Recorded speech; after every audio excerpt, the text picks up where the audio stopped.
Curse of Oak Island features new focus as the swamp yields a huge secret. The history hit series Curse of Oak Island does not disappoint devoted fans tonight. Gary's find from last week is actually going to dazzle the believers. The episode is titled Escape from Monkey Island, and in it the Wood Timbers slipway turns out to be a great find as this episode continues the swamp dig that Gary and Peter discovered in the previous episode. A hidden path is also uncovered and historic secrets are revealed. Tonight, Rock, Paper, Serpents is the episodic title as further excavation discovers more tangible proof that the stone structure in the swamp could be a roadway. An analysis of the Serpent Mound has it dating back to the Templars. This fact has ignited the Curse of Oak Island team, who believes that it may be one of the most important features ever discovered in North America. Curse of Oak Island focuses on swamp.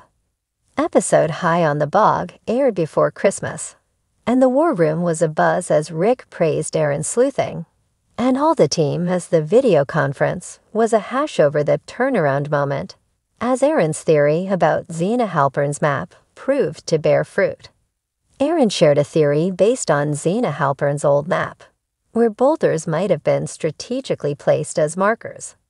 The team checked and confirmed the GPS coordinates, and historian Doug Crowell and the Laginas were stoked about the findings.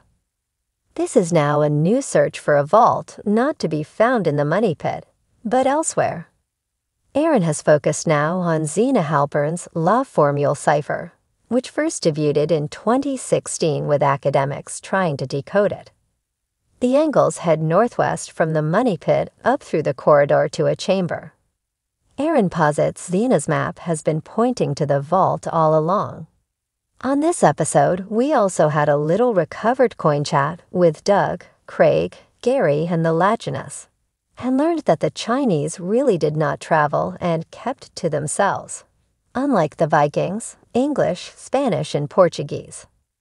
The coin was deemed a Chinese cash coin and was dated to 400 BC to 900 AD.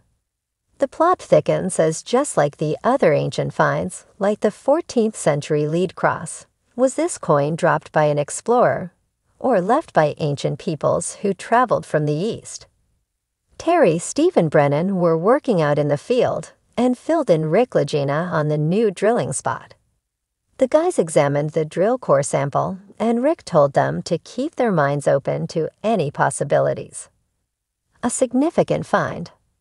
Also on that last episode, Gary and Peter were canvassing the swamp and hit a bit of luck with a structural piece of wood that turned into a real find.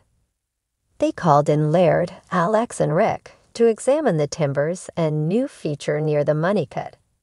Laird posited it was a slipway or even a ship's wharf. Rick thinks it looks like a slipway and found it all very interesting. Alex called Marty, and they hashed over the best plan of action to unearth the timbers and find the source setting off the metal detectors. Back to the war room. The swamp has some answers according to the Laginas. The last episode ended with the meeting of all the team to discuss the new finds, especially the slipway structure and the identifying of the coin. Rick asked Laird to explain it all.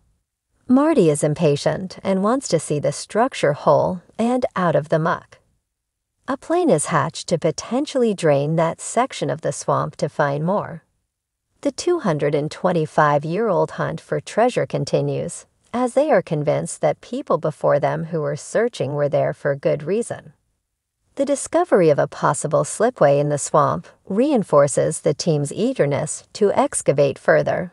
The Fellowship is shocked when they learn Zena's map may have been pointing to the elusive treasure vault the entire time.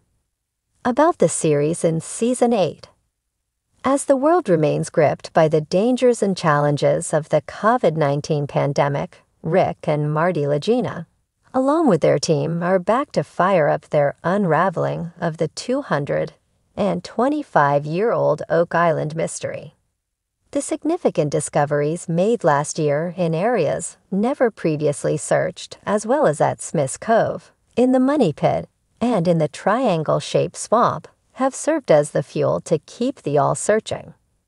New metal detecting equipment is applied by Gary Drayton, which not only helps the team search for more Bobby Dazzlers several feet deeper than before, but also identify potential tunnels many meters underground.